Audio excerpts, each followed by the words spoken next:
Boa noite. Boa noite a todos. Ei, Carla, boa E noite. boa noite, Luciene, tudo jóia? Tudo jóia e você? Tudo bom. Chegou a noite da sua apresentação, que coisa boa. Passa depressa, né? A gente mal inicia a semana, já começa as atividades, aí a gente já está aí finalizando o primeiro ciclo de palestras em ciências biológicas. Eu estou vendo aqui, o pessoal está entrando. Boa noite a todos vocês, gente. Sejam muito bem-vindos, viu? Estamos aqui para mais uma noite de palestra. Então, Carla, vou aqui começar, primeiramente, te agradecendo, viu? Agradecendo muito pela sua disponibilidade, dizer que é um orgulho, né? Tê-la aqui conosco, tá? Nossa ex-aluna, vou apresentá-la aqui a todos, né? Também nossa ex-aluna. Então é um prazer ter você aqui conosco, tá? Apresentando, como eu sempre falei, tenho dito, né, ao longo de todas as noites, e falei com você também anteriormente, que é muito importante para todos nós o conhecimento de vocês, tudo aquilo que vocês vão nos apresentar, mas ao mesmo tempo também nos é muito importante a apresentação de vocês, né, como nossos ex-alunos, como alunos ali da biologia que formaram, que estão hoje aí, né, trabalhando, quer seja fazendo mestrado, doutorado, enfim, pós-graduação. Então, nós temos vários, né, vários dos nossos egressos aí trabalhando de uma maneira muito bonita, né? Então, essa trajetória também, ela é muito inspiradora para os nossos alunos. Então, isso que é muito importante também para a gente aqui, tá? Então, eu vou apresentá-la, depois eu deixarei a você a palavra. Então, gente, estou vendo aqui o pessoal entrando. Olha, hoje nós teremos a palestra com Carla Elizabeth Machado Lopes. Ela é bióloga, nossa ex-aluna. Atualmente ela está fazendo mestrado do programa de pós-graduação em Biologia Celular na Universidade Federal de Minas Gerais, tá? Então, e ela vai falar para a gente hoje sobre camundongos humanizados, uma nova plataforma de estudo. Então, Carla, né? Ela vai apresentar aqui para a gente, como a gente tem feito ao longo das noites anteriores. Vou deixar a Carla proferir a palestra e peço a vocês, né, que nesse momento eu, inclusive, tá, Carla? Eu vou desligar aqui o meu microfone e a câmera também, mas eu estarei aqui acompanhando. Qualquer coisa é só me falar, mas eu vou tirar para deixar toda a atenção a você, tá? E aí eu peço aos alunos, né, que aí depois se manifestem fazendo perguntas, que aí eu tenho certeza que Carla estará disponível para tirar dúvidas, tá bom? Mas é só para realmente, eu acho que é uma maneira que dá a vocês, né, uma apresentação mais tranquila, mais calma, e aí fica, posteriormente, nós abrimos a perguntas, tá bom, Carla? Joia, Luciene. Bom, Carla, Beleza. então, uma excelente palestra para você, tá bom? Obrigada. Estamos Obrigada. aqui todos atentos à sua apresentação. Vou Tá, aqui agora desligar o meu áudio e o meu microfone, tá bom? joia. Então, primeiramente, eu gostaria de agradecer também, Luciene, pelo convite, pela oportunidade de poder falar um pouquinho para vocês sobre o meu trabalho lá na UFMG, sobre o meu projeto de mestrado, né, que é justamente com esses camundongos humanizados, e contar para vocês um pouquinho o que são os camundongos humanizados, por que a gente trabalha com eles, né? Então, eu vou apresentar hoje para vocês exatamente isso, o nosso projeto lá no mestrado, lá no programa de Biologia Celular da UFMG. Então, vou começar a compartilhar aqui a minha tela. Aí, todos estão vendo a minha tela? Sim, Sim. Carla. Tá. Sim. Então, Pode eu vou ficar fechar só. tranquila. Qualquer coisa aqui eu te aciono, tá bom? Tá joia. Só vou fechar então minha câmera, que aí a gente vai ficar só com essa tela aqui, tá bom? O que você achar que for melhor. Joia. Então, pessoal, é o seguinte: a gente sabe que para fazer pesquisa, a gente precisa para analisar e entender os processos biológicos, fisiológicos e patológicos, a gente precisa de uma análise em sistema in vitro e in vivo. Né? E grandes avanços na pesquisa têm sido alcançados com o uso de camundongos como modelo de estudo da biologia humana. Né? Quando eu falo modelo de estudo, é aquela ferramenta que a gente tem para poder pesquisar. Né? E o camundongo é uma dessas ferramentas. Né? E a gente utiliza os animais porque os estudos em seres humanos são limitados, né? Por questões éticas e técnicas. Então, cerca de 90% da pesquisa básica atualmente é feita nesses modelos de pequenos roedores. E esses modelos a gente chama de modelo murino. Então, sempre quando vocês ouvirem que é um modelo murino, quer dizer que foi usado um camundongo, um rato, sabe? Pequenos roedores, certo? E eles são mais usados porque são pequenos, né? É fácil, o manuseio é fácil, né? A gente consegue também realizar mutações genéticas nesses animais. Ele tem um curto ciclo reprodutivo, em torno de 20 dias, 21 dias, e quando ele se reproduz, a prole é muito grande, então a gente tem diversas vantagens em se usar esses pequenos roedores. Então, no entanto, os resultados gerados nesses modelos nem sempre chegam até os humanos, devido às diferenças óbvias, né, entre as espécies, né, e sendo necessário, então, o estabelecimento de um novo modelo murino capaz de mimetizar, né, de reproduzir com maior fidedignidade o que acontece no ser humano. A ausência dessa eficácia, no entanto, né, da eficácia dos resultados dos estudos, talvez sejam porque as investigações feitas até então não mimetizavam de maneira mais confiável, né? Então, a gente tenta aproximar o máximo possível do que acontece no ser humano. Né? Então, o desenvolvimento dos modelos humanizados, e eu vou chamar esses modelos de camundongos, né, de humanizados, evoluiu a partir da necessidade, então, né, dessa mimetização do sistema imune humano e entender os mecanismos associados à patogênese de doenças, né, cujo homem é o hospedeiro principal, surgindo como uma importante ferramenta para o estudo da biologia humana em vivo. A utilização desse modelo pode ser uma ponte para o trabalho feito em laboratórios e a aplicação na clínica. Então, a gente estuda nesses pequenos roedores e a gente consegue translacionar isso para o ser humano.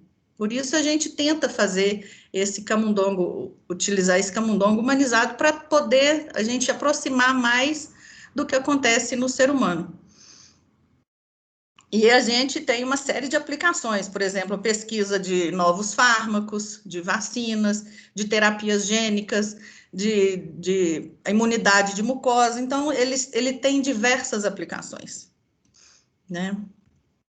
Mas, afinal, o que são os camundongos humanizados? Então, daqui para frente, eu vou explicar para vocês como que a gente faz isso em laboratório, né? E esclarecer para vocês algumas dúvidas, porque quando a gente fala camundongo humanizado, a pessoa pergunta, gente, será que ele fala, né? Será que ele comporta como ser humano? Vocês vão entender direitinho. Então, os camundongos humanizados nada mais são do que camundongos imunodeficientes que foram enxertados com células e ou tecidos humanos funcionais. Então, a gente pode enxertar esse camundongo com partes do tumor, partes de tumor, parte de tecidos, vários tecidos, células mesmo do sistema imune humano, né? Outras células musculares, cardíacas, partes da microbiota e pequenos fragmentos de DNA. Tudo isso a gente consegue enxertar nesses pequenos roedores, nesses animais. né? E o desenvolvimento desses animais dependeu da evolução dos avanços das tecnologias de modificação genética, que possibilitaram a geração desses camundongos imunodeficientes. E algumas linhagens são mais utilizadas para a humanização. Nós temos várias linhagens de camundongo. Linhagem é uma subespécie, né? Não vou nem falar subespécie. São tipos de camundongos diferentes utilizados para a gente poder humanizar. Porque não é qualquer camundongo que a gente consegue uma humanização aceitável, né? Então, nós temos aqui várias linhagens, e hoje a minha linhagem, aquela linhagem que a gente trabalha lá no laboratório, é essa linhagem aqui do camundongo NSG, que significa Nod Seed Gamma. Vou explicar para vocês como que a gente chegou nesse camundongo Nod Seed Gamma. Então, resumidamente, há alguns anos atrás, esse camundongo Nod foi identificado. Esse camundongo, ele apresentou uma susceptibilidade a desenvolver diabetes espontaneamente. Então, ele recebeu esse nome NOD. O NOD significa Non-Obese Diabetic. É um camundongo diabético não obeso, tá? Alguns anos mais tarde, essa linhagem de camundongo, CB17 SID, foi identificada. Ele portava uma mutação no gene e que dava essa característica SID para ele. O que é essa característica SID? Isso vem do inglês, traduzindo para o português, ele portava uma mutação, você via como uma combinação severa de deficiência imune, tá? E eles resolveram, então, cruzar esses dois camundongos, e o camundongo que surgiu, então, foi o Nod Seed. Esse camundongo, ele era imunodeficiente, né? Ele tinha ausência de células T e células B funcionais e tinha redução de linfócitos, né? Uma linfopenia. No entanto, ele ainda tinha células NK, as Natural Killers. Vocês já devem ter ouvido falar nessas células. Elas são importantes no sistema imune. Então, por eles terem ainda essas células NK, eles ainda conseguiam desenvolver uma rejeição aos enxertos. Então, os cientistas sabiam que esse ainda não era o ideal. Esse camundongo era bom para pesquisa, mas não era o ideal para muitas pesquisas que eles queriam fazer ainda. Então, eles buscaram desenvolver um camundongo que fosse ainda mais imunodeficiente, de forma a não apresentar essas células NK também, uma vez que esses animais ainda conseguiam rejeitar enxertos muito precocemente. E foi aí que eles desenvolveram uma linhagem de camundongos em laboratório que carregava uma mutação na cadeia comum gama. O que é isso? Essa cadeia comum gama aqui, ó, é um receptor de citocina. Esse receptor, ele fica localizado na superfície de células sanguíneas imaturas da medula óssea e estão envolvidos na função do sistema imunológico. A falta dos linfócitos maduros funcionais impede o sistema imunológico de combater infecções. Então, a ausência dessa cadeia gama bloqueia a diferenciação das células NK. E aí, eles cruzando esses camundongos, eles então chegaram no camundongo Nod Seed Gamma. Camundongos deficientes em linfócitos maduros e em células NK. E o fato que os coloca entre os camundongos mais imunodeficientes descritos até o momento. Então, a gente chegou, assim, no camundongo NSG, uma linhagem extremamente imunodeficiente, que necessita cuidados especiais. Eles precisam ser manuseados em fluxo laminar, né? Aquela capela de fluxo laminar, gaiola, ração, água, tudo tem que ser autoclavado, tem que ter uma série de cuidados com esses camundongos, porque senão eles morrem mesmo, sabe? Então, novamente aqui, só explicando direitinho, o NSG, o N de Nod, aquele camundongo não obeso, né, diabético não obeso, ele que apresentava defeitos na apresentação de antígeno, no repertório de linfócito, na função de NK. Com o CID, a imunodeficiência combinada severa, né, que ele apresentava ausência de T e B funcionais, e o gama, que sem essa cadeia gama, sinais químicos importantes não são levados ao núcleo. Então, esse camundongo NSG foi a cereja do bolo, e hoje ele é um dos 3 mais utilizados na pesquisa com humanização de camundongos. E para o estabelecimento desses modelos, algumas estratégias de humanização são mais utilizadas. E quais são elas? A primeira delas é a humanização com PBMC. PBMC, do inglês significa células mononucleares do sangue periférico. Células mononucleares são os linfócitos, são as células dendríticas, monócitos, macrófagos, isso tudo está no sangue periférico. Então, ele é fácil de obtenção, né? Ele é simplesmente, a gente retira o sangue da pessoa, do doador, a gente processa esse sangue de forma que a gente consegue separar o PBMC, injeta no camundongo, e aí a gente aguarda semanas, aí de 3 a 4 semanas, e a gente semanalmente avalia a reconstituição. A gente avalia a reconstituição fazendo citometria de fluxo, e mais tarde eu vou explicar para vocês o que é essa citometria de fluxo, tá? Então, a vantagem desse modelo é que ele é de fácil obtenção. Tá ali, é facinho, a pessoa doa, no laboratório mesmo a gente faz, coleta o sangue ali, é fácil preparar, fácil de enxertar, a gente consegue usar imediatamente, e a gente tem uma taxa de sucesso muito alta no enxerto. O ponto negativo é que ele desenvolve o GVHD. Essa GVHD é conhecida como a doença do enxerto versus hospedeiro.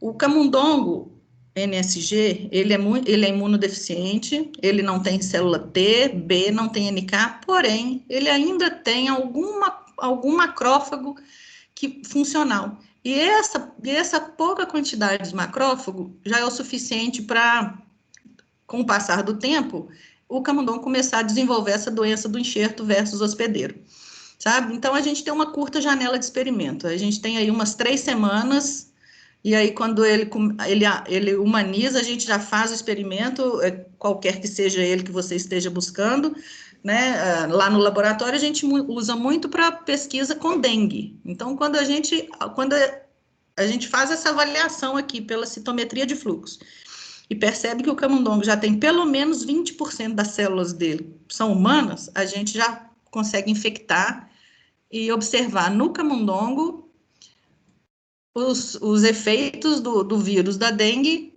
de uma maneira mais próxima ao que acontece ao ser humano.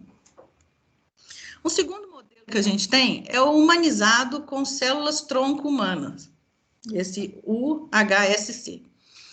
Esse modelo, então, a gente utiliza células do fígado fetal, do cordão umbilical e da medula óssea.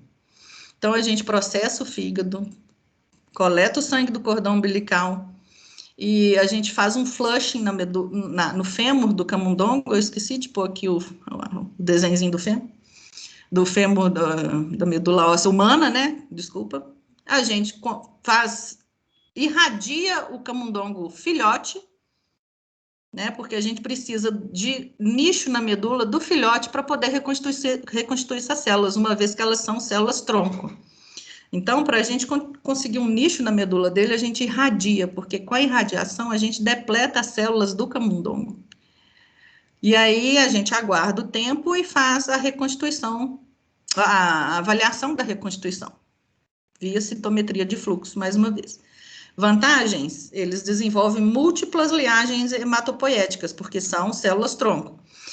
A desvantagem é que eles são relativamente difíceis a gente tem uma dificuldade de conseguir os órgãos, né? Nós temos restrições éticas e técnicas, porque aí já não é tão simples de fazer, precisa de uma prática maior, e necessita radiação, então a gente precisa ter uma fonte de radiação, né? Tem que transportar os animais para essa fonte, então isso dificulta. Mas é um modelo excelente e muito usado também. O terceiro modelo que eu vou mostrar para vocês é um modelo humanizado com medula óssea, fígado e timo. Então, basicamente a mesma coisa, esse modelo a gente usa o fígado, o timo e a medula óssea, processa, só que esse modelo a gente já tem que fazer uma cirurgia no animal, porque a gente costura em cima do rim do neonato um pedacinho do timo e do fígado humano, ao mesmo tempo que a gente injeta nele a medula óssea humana. Aguarda o tempo, faz a avaliação da reconstituição. Vantagem é que esse é um modelo sensacional para múltiplas linhagens hematopoéticas. Esse é um modelo excelente. Porém, esse modelo necessita cirurgia, ele tem essas restrições técnicas, porque aí tem que ser uma pessoa fera para fazer a cirurgia, porque fazer uma cirurgia num camundongo neonato, ele não tem 5 centímetros, então tem que ser muito, muito bom. E ele pode desenvolver um GVHD letal, e aí causa a morte do animal. Então, aqui no nosso laboratório, aqui em Belo Horizonte, na UFMG, nosso trabalho de mestrado é o estabelecimento de um modelo humanizado em camundongos Nódice de Gama, ou NSG, com potencial translacional para a avaliação de novos alvos terapêuticos. Porque, estabelecendo esse modelo, a gente pode aplicar nesse modelo, por exemplo, que eu já mencionei, o vírus da dengue. E a gente, infectando os animais com o vírus da dengue, a gente consegue tratar esses animais com alguns fármacos já conhecidos e que a gente acha que tem um potencial, né? E possivelmente desenvolver um medicamento, uma vacina, né? Então, o camundongo humanizado tem sido padrão ouro nas pesquisas com esses vírus, porque esses vírus são tipicamente humanos. Então, eles infectam o animal, mas eles não provocam a doença no animal. E para isso a gente precisa de um animal que reproduza o ambiente humano, né? Não vai ser igual, mas vai ser bem aproximado. E aí as pesquisas podem seguir adiante, né? No seu processo natural. Então, eu queria mostrar para vocês aqui um pouquinho da citometria de fluxo que eu falei anteriormente, e inclusive esse aqui é um artigo do Jornal de Virologia.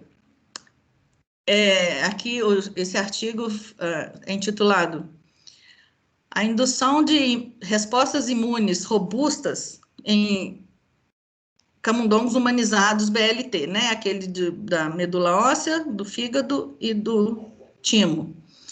Então, a citometria de fluxo é uma técnica que a gente já consegue avaliar, consegue detectar quais células que estão na sua amostra. Então, por exemplo, aqui a gente os autores estavam querendo identificar células murinas. Esse M aqui é de murino, ele estava buscando o CD45, que são leucócitos murinos, e o gráfico versus os leucócitos humanos. E ele viu que aqui, dos leucócitos, 93% eram humanos.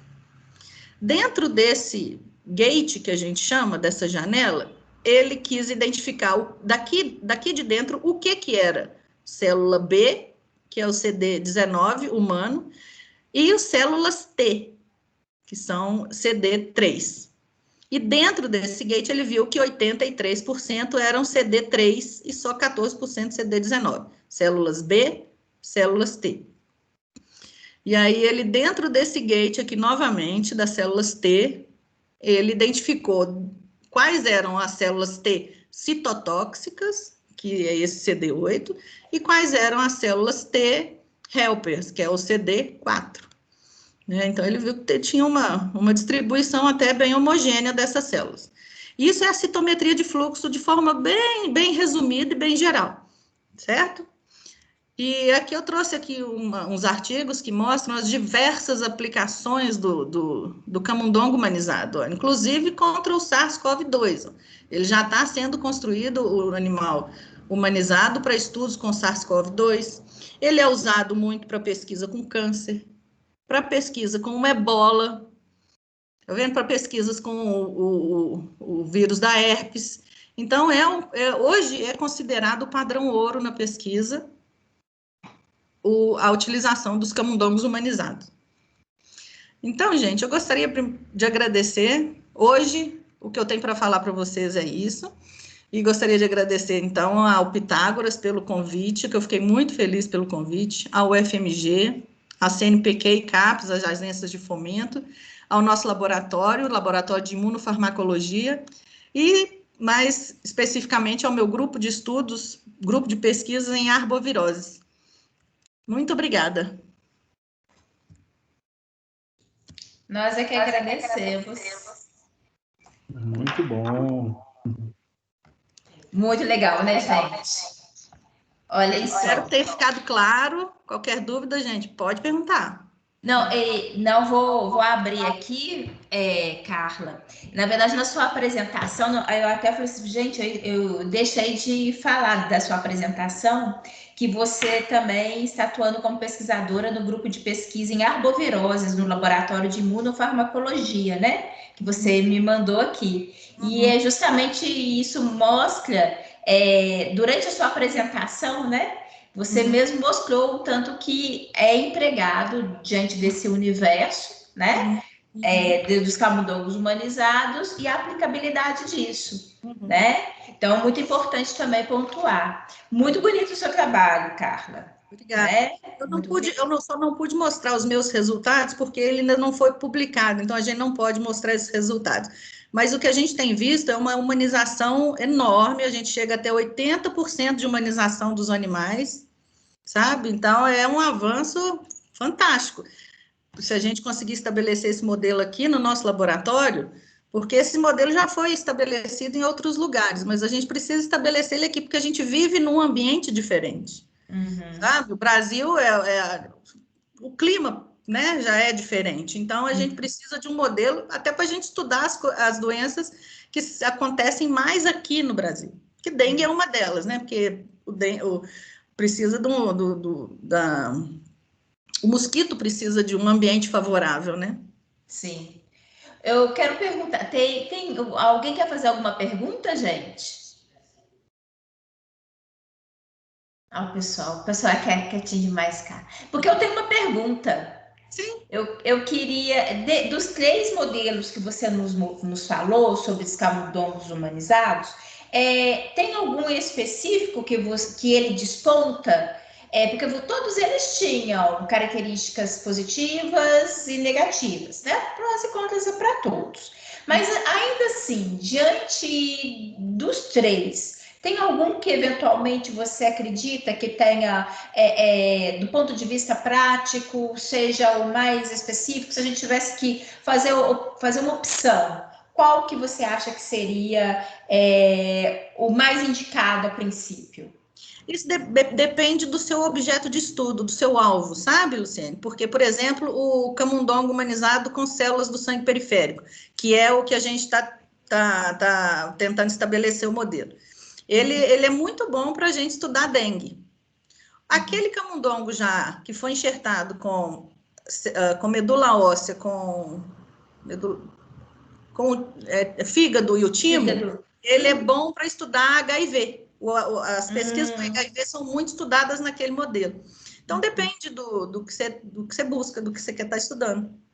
Tá? Depende muito dessa interação, né, do micro-organismo em relação ao camundongo. Sim. Ou seja, se eu tivesse que hoje iniciar uma pesquisa, era necessário, primeiramente, eu fazer teste, verificar se para aquele vírus que é meu alvo de pesquisa, qual dos 3 seria eventualmente mais indicado. Aí é leitura, né? É buscar na literatura o que tem sido feito e ver, por exemplo, o HIV, ele infecta o quê? Ele tem preferência por células T. Células T. Né? E já o dengue infecta mais macrófago. Então, depende exatamente do alvo que você quer, que é o seu alvo, né? Entendi. Sim, sim. E é muito importante, né? Porque é isso que você falou. É fundamental que as pesquisas elas ocorram e, logicamente, tem uma característica ética aí que a gente realmente, até para chegar no humano e fazer uma proposta, né? de um medicamento para o humano, isso tem que ter, né, sido trabalhado muito bem laboratorialmente. É Né? muito É o que a gente... Exatamente, é isso que a gente tem acompanhado aí no próprio SARS-CoV-2, né? Isso que a gente tem ouvido tanto aí, a gente tem desejado tanto essa vacina, né? As pesquisas com o SARS-CoV-2 já estão tão adiantadas porque o coronavírus não é um vírus novo. Uhum. Ele já pertence a uma família conhecida. Já se sabe algumas coisas de outras espécies de SARS-CoV, de corona, né? Uhum. Então, com base dessas informações, aí muita coisa eles já estão trazendo para pesquisa com esse coronavírus, com esse SARS-CoV-2. Uhum. Mas eu ainda acho que ainda demoramos aí até o meio do ano que vem. A gente ainda vai nessa. Porque ao mesmo tempo também, por mais pressa que tenhamos, a gente não pode ultrapassar as características, né, da ciência, a ética, realmente fazer todos os testes necessários, né? Como você falou. Esse teste que está fazendo agora, esse teste com vacina de agora, aqui em Belo Horizonte é o coordenador do nosso laboratório que está coordenando. O Mauro Teixeira, não sei se vocês estão acompanhando. Sim. Essa vacina do Butantan, né, com a China. Uhum. É muito bom, muito importante. E aí, será que agora alguém animou a fazer alguma pergunta para Carla, gente? Vamos, gente, pergunta. Não é, Carla? Tem tanta coisa legal. Aí, Rednilson, tá joia, Rednilson? Seja bem-vindo. Tudo bem, Rednilson? Por favor. Ok, aqui é uma pergunta boba, assim, sem mais uma curiosidade até. Quem é a pessoa mais hábil para fazer essa cirurgia de inoculação nos neonatos que você disse aí? Oi, Red, não tem pergunta boba. tudo é legal. Bom, quem é a pessoa mais hábil? É a pessoa que, normalmente, é a pessoa que já está há mais tempo no laboratório, que já está fazendo isso, já tem o costume de fazer isso, né? Mestrandos ou doutorandos ou pós-doutorandos, entendeu? Porque exatamente já tem mais prática no negócio. Né? Ok. Mas é quem está lá no laboratório, mestrando, doutorando. Não precisa ser um veterinário para fazer isso, se você pensou nisso, não. Não precisa ser um veterinário. O veterinário é necessário em algumas pesquisas, em algumas fases da pesquisa, por exemplo, quando a pesquisa passa do pequeno roedor para animais maiores, aí já vai havendo a necessidade da presença de um veterinário para alguns procedimentos, não são todos. Ok. Era isso mesmo. E então, só chamando a atenção, complementando, Rednilson, o que você está falando, e Carla, todas as pesquisas têm todo um protocolo, comitê de ética, enfim, para que ele realmente ocorra e justamente para salvaguardar, né, toda essa conduta de utilizar uma quantidade necessária de animais e ao mesmo tempo preservá-los, né? Isso tudo tem um comitê ético, né, Carla? Tem tudo certinho. Você tem todo um protocolo desde manutenção dos animais, de armazenamento dos animais, até a eutanásia dos animais. A gente tem que cumprir todo um protocolo e a gente cumpre esse protocolo mesmo. Porque, afinal, a gente está lidando com um ser vivo e a gente tem que ter o mínimo de respeito com esses animais, sabe? Porque eles são a base para o estudo e é por causa deles que a gente tem o que a gente tem hoje de medicamento, de fármacos. De avanços, né? Sim, muito importante. Luana, impressão minha ou você queria perguntar, Luana? Porque seu nomezinho apareceu. A minha dúvida era justamente essa, ela acabou de falar. Eu queria saber se tinha, né, que ter aprovação do comitê de ética para trabalhar com esses camundongos, né? Visto que, no caso, a linhagem que ela trabalha já foi desenvolvida em laboratório, né? Aí eu queria saber se tem, mas ela já até respondeu. Tem sim. Tem sim, a gente não faz nada lá sem comitê de ética. Toda pesquisa tem que ser submetida ao comitê de ética. O projeto da pesquisa tem que ser submetido, porque se ele não for aprovado, você nem começa ela. Para aprovação, né? Porque todas essas pesquisas elas têm financiamento, né? E para ter o financiamento, juntamente com o projeto de pesquisa, é encaminhado justamente esse comitê. Então, justamente em função, né? Porque são animais que acabam, igual você mesmo falou, existem a própria técnica, né? Ali da cirurgia, eventualmente acaba sendo mais susceptível, até mesmo que esses animais possam vir a óbito pela própria técnica, né? Então, quando a gente submete um projeto, a gente tem que falar como que a gente vai fazer o enxerto, como que a gente vai fazer a infecção, quanto que a gente vai usar de vírus, quanto que você vai usar de anestésico, como que vai ser a eutanásia, não é de qualquer jeito, sabe? Tem parâmetros, se o animal perder mais de 20% de peso, por exemplo, ele tem que ser eutanasiado, não pode perder mais, porque aí o animal já entra em sofrimento. Tá?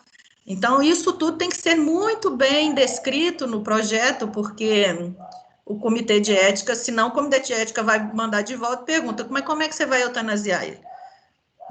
E tem modos de eutanásia também, não é de qualquer jeito, sabe? Então, é muito sério, não é feito com muito rigor e com muito respeito também. Isso. E outra coisa complementando, porque essa análise ela é necessária para aprovação e financiamento do projeto, e posteriormente, como a Carla teve todo o cuidado, ela não nos apresentou os resultados dela, porque eles ainda não estão publicados, lógico.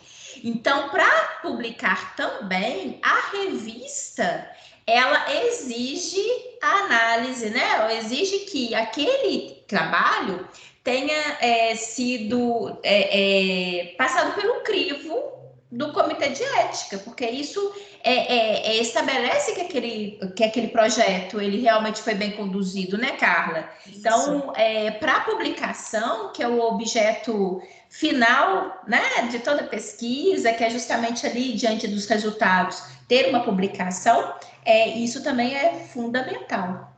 Né? Então, isso é muito importante. Mais alguém, gente? Alguma pergunta? Podem ficar sem qualquer constrangimento aqui. Estamos em casa. Alguém aí tem vontade de fazer pesquisa dessa área da saúde? Ou todo mundo quer meio ambiente? Eu tenho.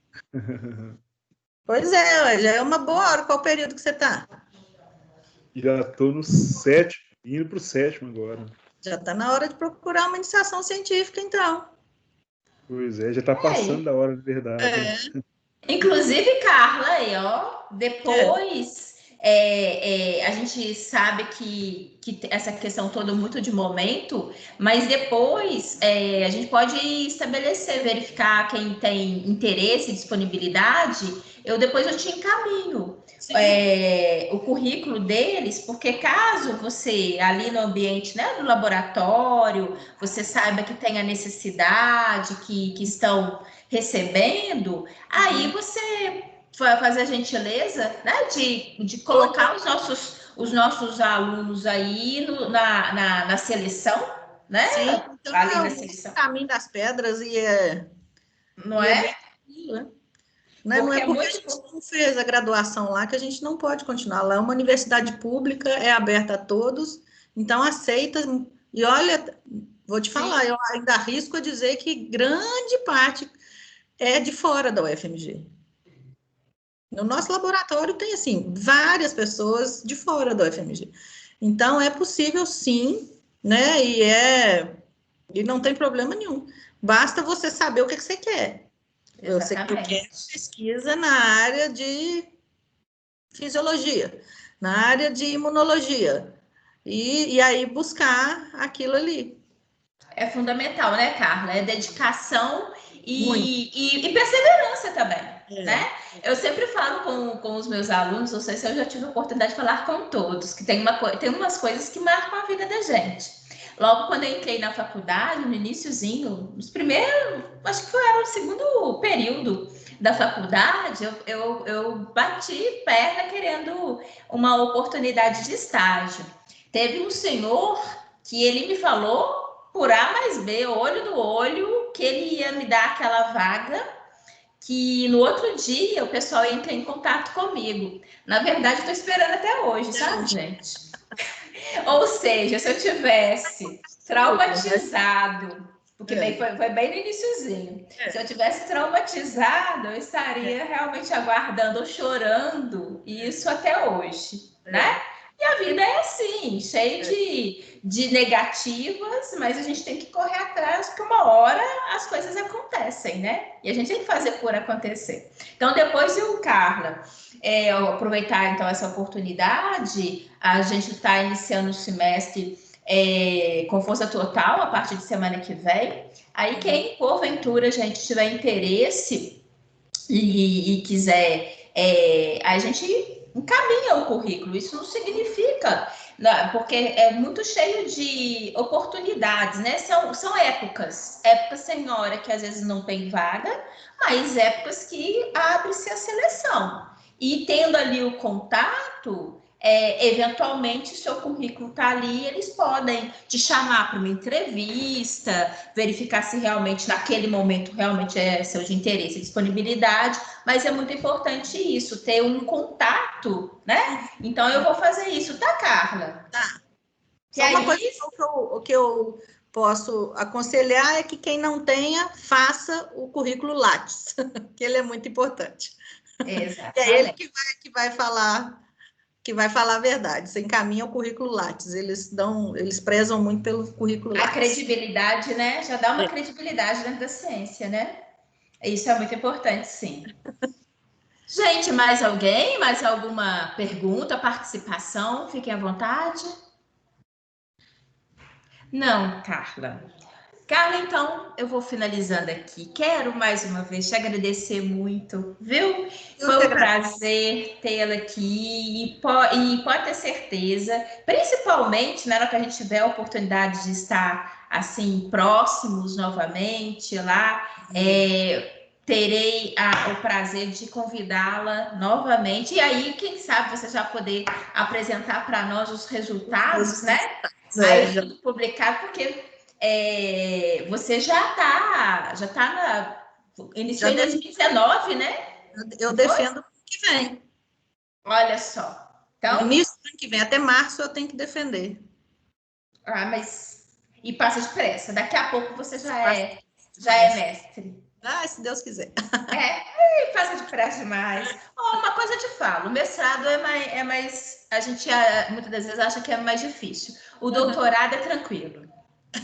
Viu? O mestrado, a gente sofre para chegar no doutorado, aí você tira de letra. O doutorado são 4 anos, né? Um tempo maiorzinho, porque o mestrado são só 2, é muito corrido.